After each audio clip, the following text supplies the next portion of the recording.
Consumatum est. El 5 de noviembre de 2024, el Pleno de la Suprema Corte de Justicia de la Nación realizó el análisis de las impugnaciones formuladas en contra del decreto por el que se reforman, adicionan y derogan diversas disposiciones de la Constitución Política en materia del Poder Judicial de la Federación, publicado en el Diario Oficial el 15 de septiembre del presente año, el cual transforma el sistema de profesionalización judicial por un sistema de elección popular y democrática, así como la extinción del Consejo de la Judicatura para crear dos órganos, uno de carácter administrativo responsable de la generación y ejecución del presupuesto del Poder Judicial y un Tribunal de Disciplina Judicial. Este sistema popular y democrático de elección establece que los postulantes a ministros de la Corte, magistrados y jueces federales, previa convocatoria formulada desde la Cámara de Senadores, con la intervención de un comité de evaluación compuesto por representantes elegidos por los poderes ejecutivo, legislativo y judicial, elegirán a los más de 11,000 candidatos idóneos que cumplan con los requisitos dispuestos en la convocatoria para posteriormente ser electos por la población. La elección democrática hasta este momento se cuantifica por el Instituto Nacional Electoral en 13,000 millones de pesos, cantidad que se suma a los poco más de 8,000 millones de pesos por concepto de indemnización a los más de 1,691 juzgadores del Poder Judicial que por medio de una tómbola fueron cesados de sus cargos, sin cuantificar todavía el perjuicio que se causa por la pérdida de profesionales capacitados durante los últimos 15 años y que dejarán de prestar la función jurisdiccional. Originalmente, se advirtió un bloque de 8 ministras y ministros que se pronunciaban en favor de la procedencia de las acciones para invalidar diversos preceptos contemplados en el proyecto de resolución, entre los que se encontraban la facultad de la Suprema Corte de Justicia de la Nación para resolver acciones en las que se impune la constitucionalidad de normas generales, así como para conocer de la acción en la que se plantea la inconstitucionalidad del decreto de reforma del Poder Judicial. Vicios formales tales como incumplimiento a la veda electoral, entendido como el impedimento de legislar cuando el periodo electoral inicia en menos de 90 días.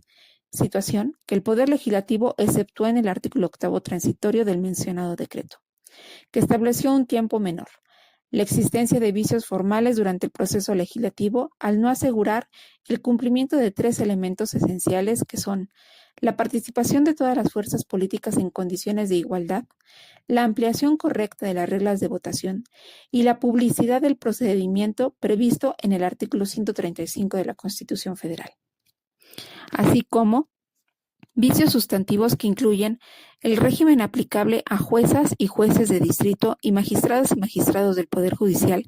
en el que se encuentra la cesación masiva de personas juzgadoras que viola las garantías judiciales de inamovilidad del cargo e irreductibilidad de sus prestaciones, con el fin de salvaguardar la autonomía e independencia judicial que constituye un elemento medular del régimen democrático para garantizar la división de poderes. En resumen,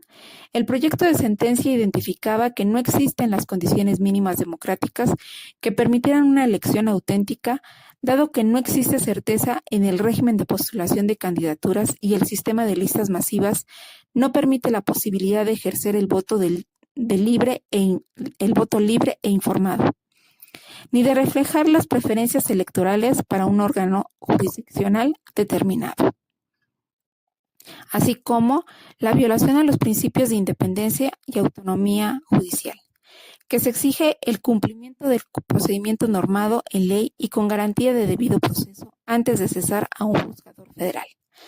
Misma situación que acontece para los poderes judiciales de las entidades federativas, porque de hacerlo de forma diferente se violaría el principio fundamental del federalismo, forma de gobierno dispuesta constitucionalmente.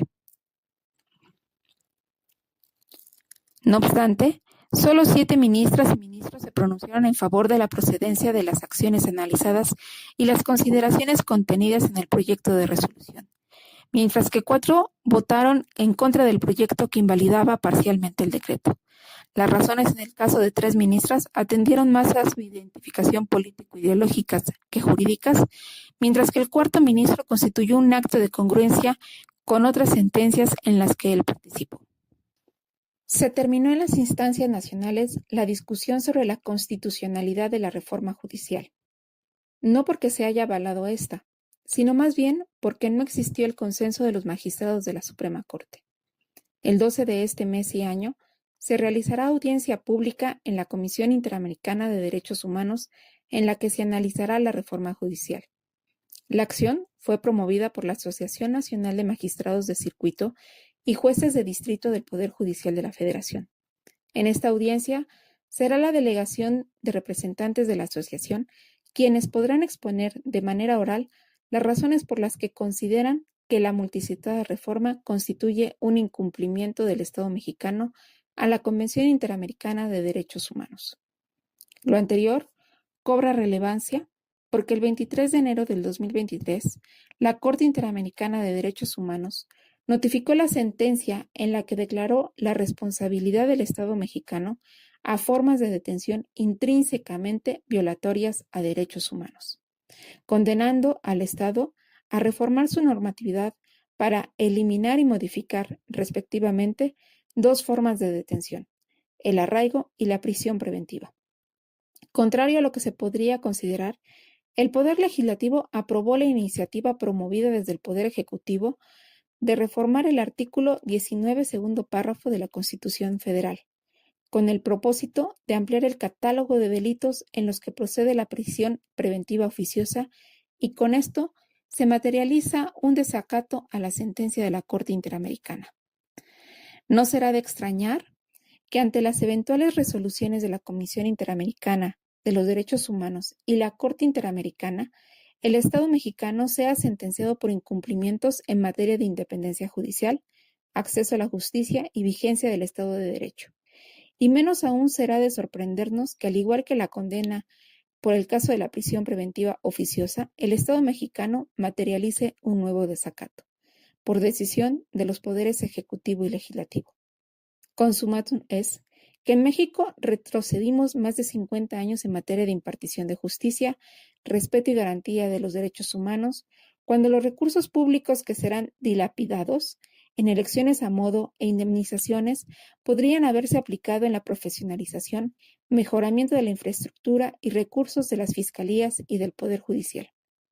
en beneficio de la procuración e impartición de la justicia del pueblo mexicano. El pueblo de México y quienes tienen sus intereses económicos, personales y laborales en nuestro país, perdimos la principal herramienta en contra de actos violatorios a derechos fundamentales y de la ley por parte de las autoridades del Poder Ejecutivo, y los excesos de una mayoría legislativa que formulan y aprueban modificaciones del marco normativo federal bajo el argumento de que tienen la legitimidad de 35 millones de mexicanos, pero que en realidad esa supuesta legitimidad otorgada por sufragio no representa ni el 50% de los 129.7 millones de mexicanos que habitan México, según datos del Instituto Nacional de Estadística, Geografía e Información, que al día de hoy nos encontramos a merced de actos autoritarios por parte de las autoridades del gobierno mexicano.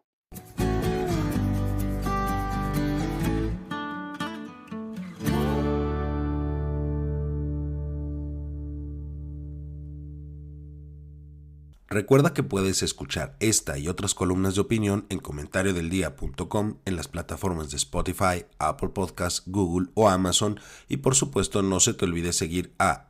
@comentariodd en Twitter, Instagram y Telegram, y a @comentariodeldia en Facebook y YouTube.